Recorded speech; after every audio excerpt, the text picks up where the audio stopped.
Good morning Saharsa. मैं हूं फरहा और आप देख रहे हैं सहरसा नाउ। आज है 13 मई, दिन मंगलवार। रुक करते हैं आज की ताजा खबरों की ओर। सेमरी बख्तियारपुर पुलिस सर्कल के बलवाहाट थाना क्षेत्र के मोहम्मदपुर पंचायत में पारिवारिक विवाद में पति ने अपनी पत्नी की पीट कर जान ले ली। देर रात हुई दिल दहला देने वाली इस घटना के पीछे पति का शक सामने आ रहा है। मृतका 35 वर्षीय अमला देवी 6 बच्चों की मां थी। आरोपी पिता ने अपनी बेटियों के सामने उनकी मां को मार डाला। मृतका के बड़े पुत्र कारी कुमार ने बताया कि देर रात उसके पिता दरवाजे पर मां से गाली गलौज और मारपीट कर रहे थे। वह अपनी बहन के साथ दौड़ कर गया और किसी तरह मां को लेकर आंगन आया। वहीं मृतका की पुत्री नीतू कुमारी ने बताया कि वह अपनी मां के साथ घर में सो रही थी। देर रात पिता आए और मां को जबरन उठाकर दरवाजे पर ले गए। फिर मां के मरने तक उसे मोटे डंडे से बेरहमी से पीटते रहे। इसके बाद मां की लाश उसके पास लाकर बोले, लो देखो अपनी मां को। तब तक वह मर चुकी थी। पुलिस ने आरोपी को गिरफ्तार कर न्यायिक हिरासत में भेज दिया है। पुलिस ने बताया कि हत्या में प्रयुक्त लाठी को भी जब्त कर लिया गया है। सेमरी बख्तियारपुर से चंदन पासवान की रिपोर्ट। सहरसा जिले के सेमरी बख्तियारपुर नगर परिषद क्षेत्र के रानीहाट में भीषण गर्मी के बीच खरबूजे की बिक्री चरम पर है। गर्मी में राहत देने वाला यह फल अब स्थानीय नभट्टा गांव से मंगवाया जा रहा है, जिससे व्यापारियों और आम लोगों दोनों को लाभ हो रहा है। जहां पहले व्यापारी इसे दूर दराज से मंगवाते थे, वहीं अब 7 से 8 रुपए प्रति किलो की थोक पर पास के गांव से आसानी से मिल रहा है और आम ग्राहक इसे मात्र 10 रुपए प्रति किलो में खरीद पा रहे हैं। खरबूजा न केवल स्वादिष्ट होता है बल्कि शरीर को ठंडक भी पहुंचाता है। वीडियो में देखिए कैसे रानीहाट के व्यापारी और ग्राहक इस फल को गर्मी में राहत का सबसे सस्ता और असरदार विकल्प मानते हैं। सेमरी बख्तियारपुर से चंदन पासवान की रिपोर्ट। सहरसा जिले के सेमरी बख्तियारपुर प्रखंड के तरियामा गांव में एक युवक की करंट लगने से मौत हो गई। मृतक युवक अरविंद कुमार की उम्र 40 वर्ष थी। मृतक की पत्नी मीरा देवी ने बताया कि रविवार को दोपहर पंखा एकाएक बंद हो गया। काफी गर्मी होने के कारण उसने पति से इसे ठीक करने को कहा।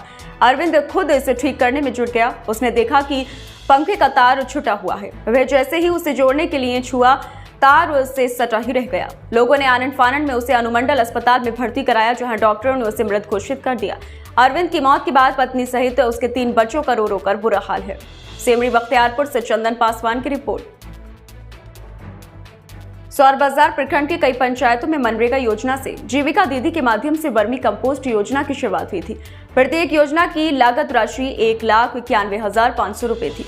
योजना से कई जगह प्लांट बनकर तैयार भी हो चुके हैं, लेकिन उसके बाद भी कुछ नहीं हो रहा है, जिससे ये योजना मजाक साबित हो रही है। सौर बाजार प्रखंड के जिन पंचायतों में सरकारी योजना के तहत ऐसे प्लांट बनाए गए हैं, वहां इसकी सारी राशि की निकासी तो हो गई है, लेकिन वर्मी कंपोस्ट का निर्माण शुरू नहीं हो सका है। यदि इन प्लांटों से खाद का निर्माण शुरू होता तो किसानों को बाजार से महंगी कीमत पर केमिकल युक्त खाद नहीं खरीदना पड़ता और वर्मी कंपोस्ट के उपयोग से उनकी फसलों की पैदावार भी बेहतर होती। किसानों ने इसे शीघ्र शुरू करवाने की मांग की है। सौर बाजार से मिथिलेश कुमार की रिपोर्ट। भाजपा जिला कार्यालय पटुआहा में नवमनोनीत जिला अध्यक्ष साजन शर्मा के सम्मान में आयोजित समारोह में कार्यकर्ताओं और गणमान्य जनों ने भाग लिया। दीप प्रज्वलन से आरंभ हुए इस कार्यक्रम में विधायक डॉक्टर आलोक रंजन सहित नेताओं ने साजन शर्मा के संगठनात्मक योगदान की सराहना की। शर्मा ने भाजपा की नीतियों को जन जन तक पहुंचाने का संकल्प लिया। पूर्व अध्यक्ष दिवाकर सिंह समेत कई नेताओं ने उन्हें पाक, चादर व प्रतीक चिन्ह भेंटकर सम्मानित किया। कार्यक्रम प्रेरणादायक और संगठनात्मक ऊर्जा से भरपूर रहा। सहरसा से सुभाष शाह की रिपोर्ट। सहरसा जिले के पतरगढ़ थाना क्षेत्र के गोलमा पश्चिमी पंचायत में मोहम्मद हनीफ के घर रविवार की शाम गैस सिलेंडर में आग लग गई, जिससे उसका घर जलकर पूरी तरह राख हो गया। घर के जल जाने से उसमें रखी लाखों की संपत्ति भी खाक हो गई। पीड़ित परिजनों के अनुसार इस भीषण आग में कुछ भी नहीं बच सका। प्रत्यक्षदर्शियों के अनुसार सिलेंडर में आग लगते ही घर से चीख पुकार निकलने लगी और आसपास अफरा तफरी मच गई। घर के लोग अंदर से सामान निकालने की कोशिश में जुट गए, लेकिन आग की भयावहता को देखते हुए कुछ भी न बच सका। पीड़ित ने बताया कि आग लगने से घर में रखे कीमती सामान, अनाज, कपड़े, बर्तन और जरूरी दस्तावेज सब जलकर खाक हो गए। उन्होंने प्रशासन से राहत व सहायता देने की मांग की है। पतरगढ़ से सुभाष शाह की रिपोर्ट। सहरसा जिला कांग्रेस कार्यालय में वरिष्ठ नेता डॉक्टर तारानंद सादा ने प्रेस वार्ता कर ऑपरेशन सिंदूर पर अमेरिका की मध्यस्थता और सीज फायर पर आपत्ति जताई। उन्होंने कहा कि कश्मीर भारत पाक का द्विपक्षीय मुद्दा है, तीसरे पक्ष की कोई भूमिका नहीं होनी चाहिए। कांग्रेस ने सरकार को सैन्य कार्रवाई में पूर्ण समर्थन दिया, लेकिन भाजपा सरकार में ना तो विपक्ष और ना ही जनता को विश्वास में लिया। उन्होंने इंदिरा गांधी के 1971 के निर्णयों की तुलना कर मोदी सरकार की नीति पर सवाल उठाए। सहरसा से सुभाष शाह की रिपोर्ट। राष्ट्रीय 11 अंडर-17 क्रिकेट चैंपियनशिप 2025 में बिहार टीम की शानदार जीत पर हर्ष व्यक्त किया गया। सहरसा के रोशन राज को मैन ऑफ द मैच व मैन ऑफ द सीरीज घोषित किया गया। महापौर बेन बिरिया व उप महानिरीक्षक मनोज कुमार समेत कई गणमान्य व्यक्तियों ने खिलाड़ियों को बधाई दी। डॉक्टर शैलेंद्र कुमार की अध्यक्षता में आयोजित इस आयोजन में बिहार 11 एसोसिएशन के सभी पदाधिकारियों, अंपायर्स व सहयोगियों का योगदान सराहनीय रहा। सहरसा से सुभाष शाह की रिपोर्ट। सहरसा जिले के सेमरी बख्तियारपुर प्रखंड अंतर्गत साधना स्थल खजूरी से निकली चरण पादुका यात्रा पूर्णिमा को निकाली जाती है। यह यात्रा विभिन्न गांवों से होते हुए लक्ष्मीनाथ गोसाई कुटी वैंकुट धाम परसरमा पहुंची, जहां पूजा अर्चना कर पादुका अर्पण की गई। योग प्रशिक्षक प्रभाकर ने खराव की प्राचीन महत्ता बताते हुए इसे स्वास्थ्यवर्धक बताया। यह यात्रा पिछले 9 वर्षों से लगातार जारी है और भक्तजन दूर दूर से आकर इसमें भाग लेते हैं। Bureau report, Saharsa now. Saharsa के सेमरी बख्तियारपुर स्थित काली मंदिर परिसर में द ग्रीन प्लेनेट स्कूल द्वारा मातृ दिवस पर सांस्कृतिक कार्यक्रम आयोजित किया गया। उद्घाटन लोक स्वास्थ्य अभियंत्रण मंत्री नीरज कुमार सिंह समेत कई गणमान्य व्यक्तियों ने किया। मंत्री ने मां के योगदान को अमूल्य बताया। बच्चों ने दिल है छोटा सा, जुबी डुबी, मेरी मां, ओम शांति ओम जैसे गीतों पर सुंदर प्रस्तुतियां दी। कार्यक्रम में मां के प्रति भावनात्मक श्रद्धा और बच्चों की प्रतिभा की सराहना की गई। सेमरी बख्तियारपुर से चंदन पासवान की रिपोर्ट। सहरसा स्थित किलकारी बिहार बाल भवन में मदर्स डे पर भावनात्मक व सांस्कृतिक कार्यक्रम आयोजित किया गया।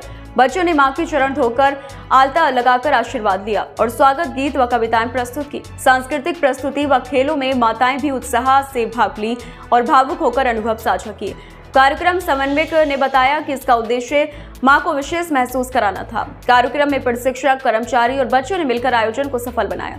सहरसा से सुभाष शाह की रिपोर्ट।